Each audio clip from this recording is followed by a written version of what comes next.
Hola, ¿qué tal? Vamos a hablar en esta ocasión sobre el potencial eléctrico que produce una línea de carga infinita a cierta distancia R de la línea de carga. Vamos a considerar una línea de carga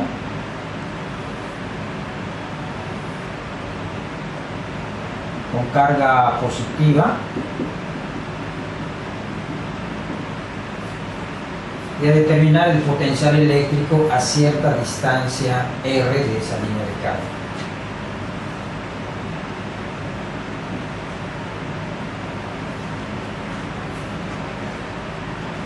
Para determinar el potencial eléctrico podemos hacer uso del campo eléctrico.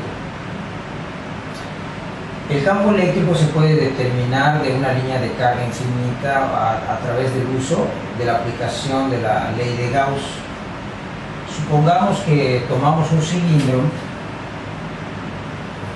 siguiendo la geometría de la línea de carga.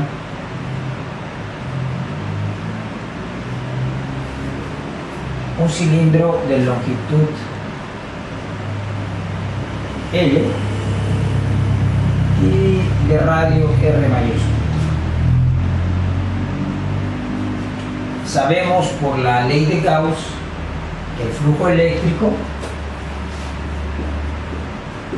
es igual a la integral de superficie del vector campo en un producto punto por el vector diferencial de área por el vector infinitesimal de A. Esto sería igual a la integral del módulo del campo por el coseno del ángulo entre estos dos vectores por la magnitud del vector de A, y esto es igual también a la carga encerrada dividida entre epsilon 0. Todo eso sabemos sobre el flujo eléctrico, sobre la ley de Gauss. Pues para poder determinar el valor del campo eléctrico que produce la línea de carga infinita, podemos dibujar los vectores. Por ejemplo, los vectores campo aquí en las tapas del cilindro tendríamos un vector de área saliente de la superficie, y nuestro vector campo, las líneas del campo están saliendo de la línea de cargas, pasaría paralelo a las tapas, tanto a esta como a esta. Tendríamos el vector área y el vector campo paralelo a la superficie de las tapas, lo cual aquí me daría un ángulo alfa de 90 grados, lo cual haría que el flujo eléctrico sería cero a través de ambas tapas, dado que el coseno de 90 es 0, ¿sí? Y esto me daría 0 y el flujo eléctrico sería igual a 0. Bien, pero en la superficie del cilindro, en estas partes de la superficie, el vector campo estaría saliendo en este sentido de la línea, y el vector área, el vector diferencial de área, también estaría en forma perpendicular a la superficie por convenio, siempre se toma de esa manera, y en este caso entonces alfa sería 0. Por lo tanto, el flujo eléctrico sería igual a la integral del campo por el coseno de 0 grados por dA. El coseno de 0 es 1 y esto me daría la integral de E por dA. Dado que el campo sería constante en cualquier punto de la superficie, dado que estaríamos a la misma distancia de la línea, entonces esta integral me quedaría simplemente E por A. Y eso sería igual a la carga encerrada entre epsilon 0. A la carga neta encerrada en la superficie gaussiana, que en este caso sería este cilindro. Bueno, y de aquí podremos despejar para encontrar el campo. El área pasaría aquí dividiendo y obtendríamos la magnitud del campo debido a la línea de carga.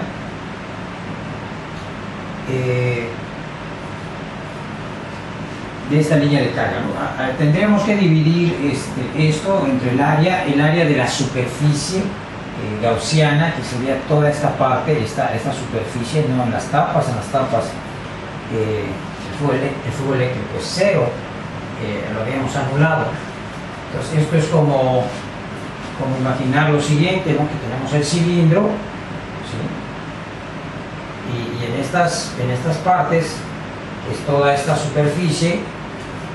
El campo eléctrico en toda la superficie gaussiana, ¿sí? Es esta área que está aquí. Entonces toda esta área, ¿a qué sería igual? Bueno, si nosotros hacemos un corte en el cilindro, vamos a ver que esta parte viene a ser la circunferencia del cilindro, y esa circunferencia sería igual a 2pi radios, dado que la circunferencia entre el diámetro es pi.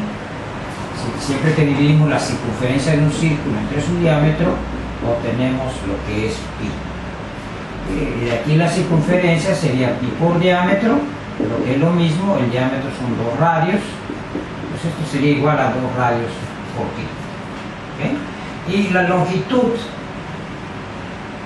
de este cilindro sería L, de modo que si nosotros cortamos el cilindro y abrimos, esta sería toda el área de la superficie del cilindro, que vendría a ser esta A que tenemos aquí en la forma. Entonces tenemos que toda esta parte vendría a ser 2 radios de pi, y esto viene a ser la longitud L del cilindro. Por lo tanto, este rectángulo tendría un área de 2 pi r por L. Entonces el campo sería igual a la carga encerrada dividido entre 2 pi r por L por epsilon 0. Y aquí podemos poner a la carga encerrada dividir entre la longitud en términos de la densidad lineal de carga. Recordemos que la densidad lineal de carga, lambda, es igual a la carga encerrada o a la carga dividida entre la longitud de la línea. Este valor nos dice cómo está repartida toda la carga a lo largo de la línea, la densidad lineal de carga. De este modo encontramos entonces que el campo eléctrico sería igual, aquí sustituyendo la carga entre la longitud, tendríamos que el campo sería igual a la carga dividido entre 2pi r epsilon 0, con lo que es lo mismo 1 entre 2pi epsilon 0, aquí sería 1, ¿sí? Sería 1, sería lambda, perdón, lambda entre 2pi r epsilon 0, dado que esto es lambda, ¿no? Y entonces esto sería igual a lambda o a 1 entre 2pi epsilon 0 por lambda sobre r. Podríamos expresarlo de esta manera. Entonces, la magnitud del campo se puede encontrar a través de esta fórmula para una línea de carga. La hemos deducido aplicando la ley de Gauss.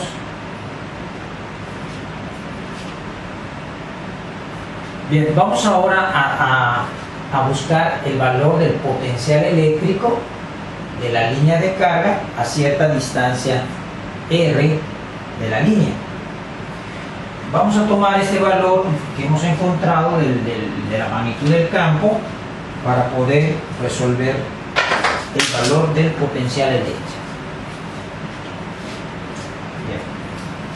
Vamos a borrar esta parte.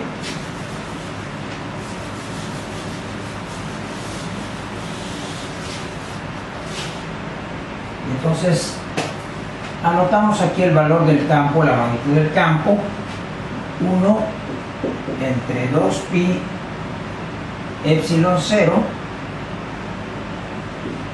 por lambda sobre R. Bien, ahora vamos a proceder a buscar el valor del potencial eléctrico.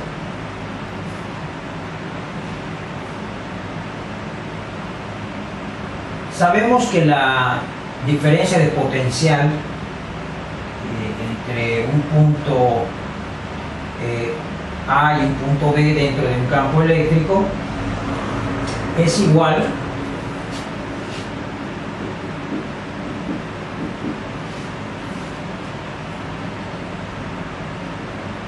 al trabajo por unidad de carga, o dicho de otro modo, a la integral del valor del campo por el vector de R o el vector de desplazamiento. Si nosotros queremos encontrar la diferencia potencial entre dos puntos dentro de un campo eléctrico, bueno, pues podemos manejar esta fórmula, ¿no? Bien, y esto entonces sería igual a el valor del campo que tenemos aquí, 1 entre 2pi epsilon 0 por lambda sobre R por dr. ¿Sí?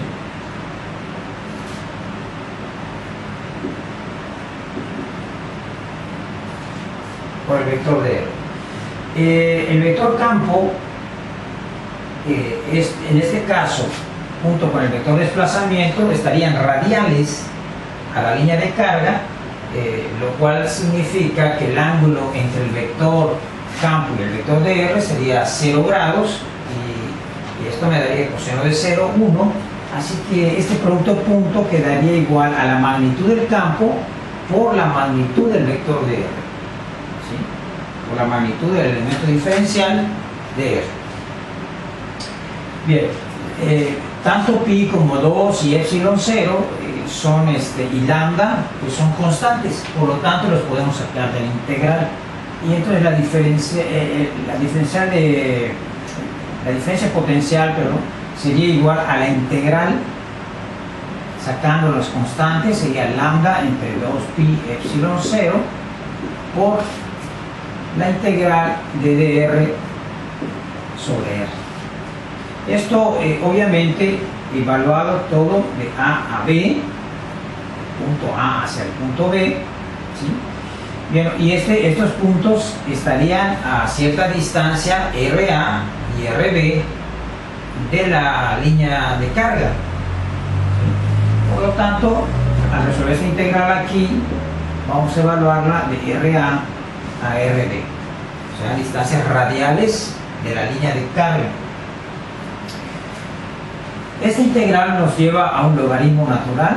La derivada de R sobre R sería igual a lambda sobre 2pi epsilon 0 por el logaritmo natural de R. Es una integral de U sobre U, nos da un logaritmo natural de U. Esto evaluado obviamente desde RA hasta RB. Vamos a borrar esta parte que fue el resultado que obtuvimos aplicando la ley de Gauss, ¿no?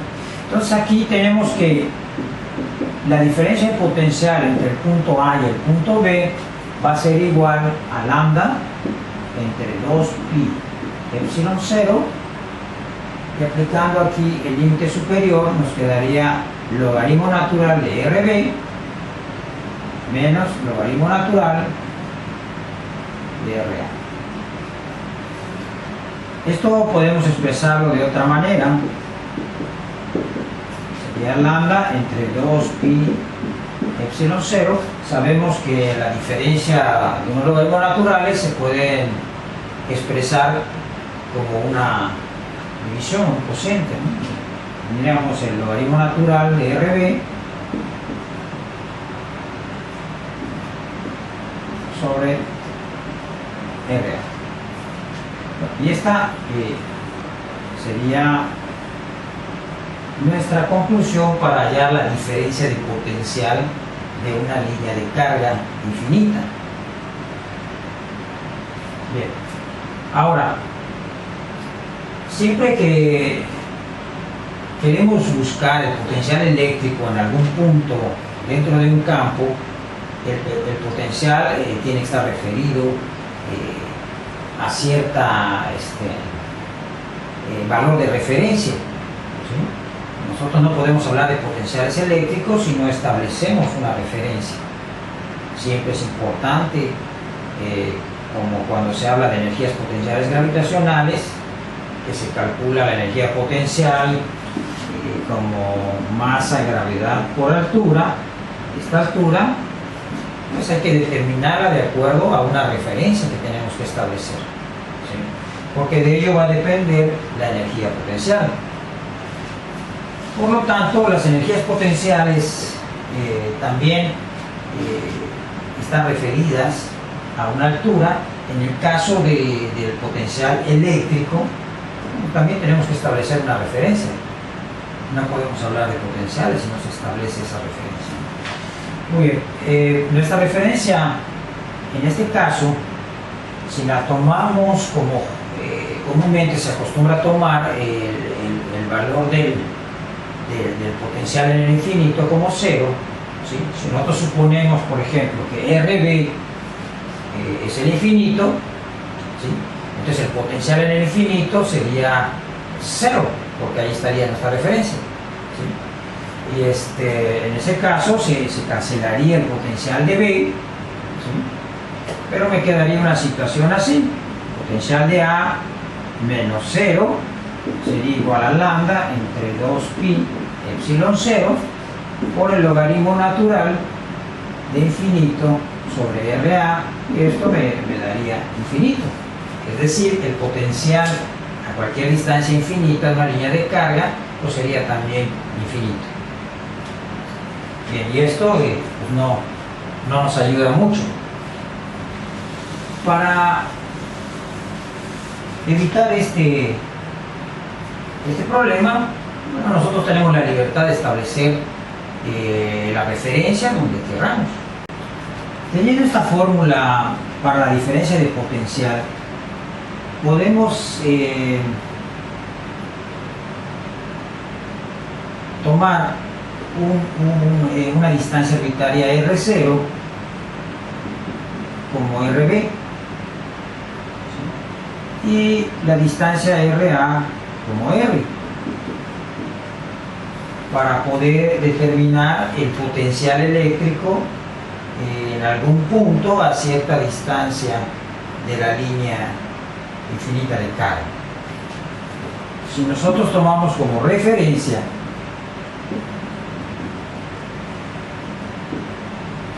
que RB va a ser para nosotros una distancia arbitraria R0, ¿sí?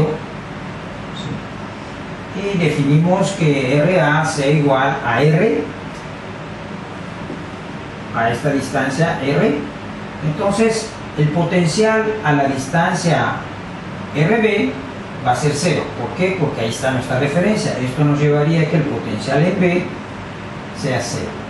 Y entonces esta fórmula podría generalizarse de la siguiente manera: el potencial, ya no vamos a decir en A, sino a cierta distancia R de la línea de carga, va a ser igual a lambda sobre 2pi epsilon 0 por el logaritmo natural de R0 sobre R.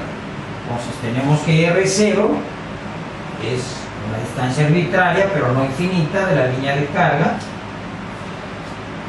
y R sería esta distancia de aquí. O sea, estamos hablando de que, por ejemplo, R0 estaría aquí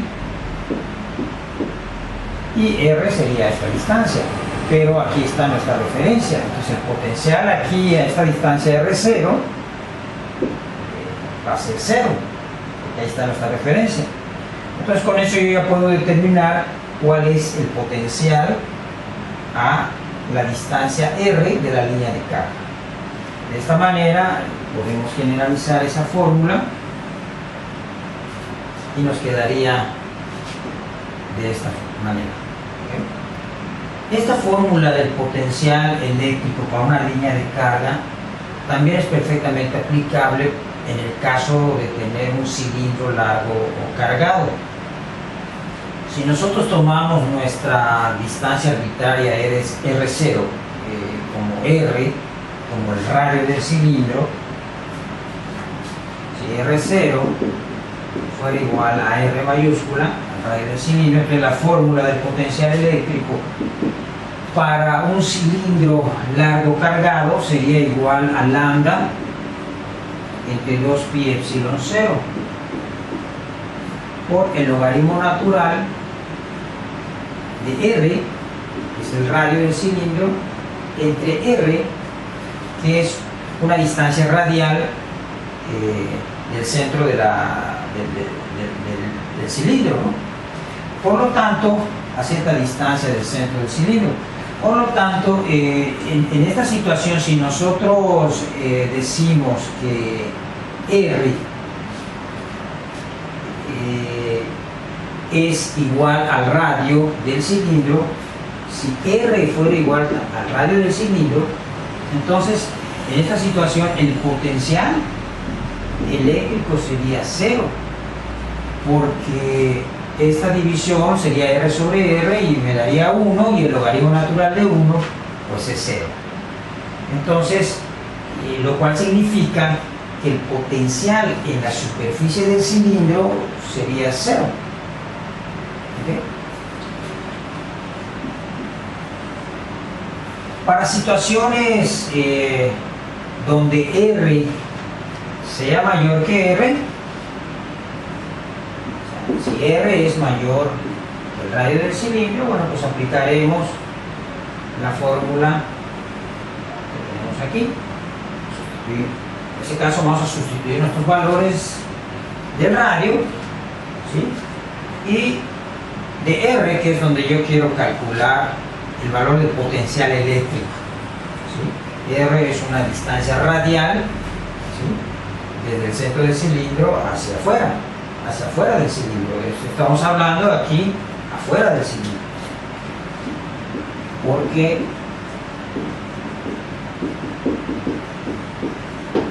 esto es ya afuera del cilindro, dado que R es mayor que el radio. En el interior del cilindro, el valor del campo eléctrico también sería 0. Dado de que es un conductor cargado en condiciones electrostáticas, pues el campo eléctrico en el interior es 0, dado que no tendríamos carga encerrada, lo cual me llevaría a que el potencial eléctrico en cualquier punto dentro del cilindro sería igual a cualquier otro punto que esté dentro del interior del cilindro, ¿sí? Dado que ahí no tenemos campo ni tenemos carga encerrada, ¿sí? Entonces el potencial sería 0 en el interior también del cilindro, como sucede en la superficie.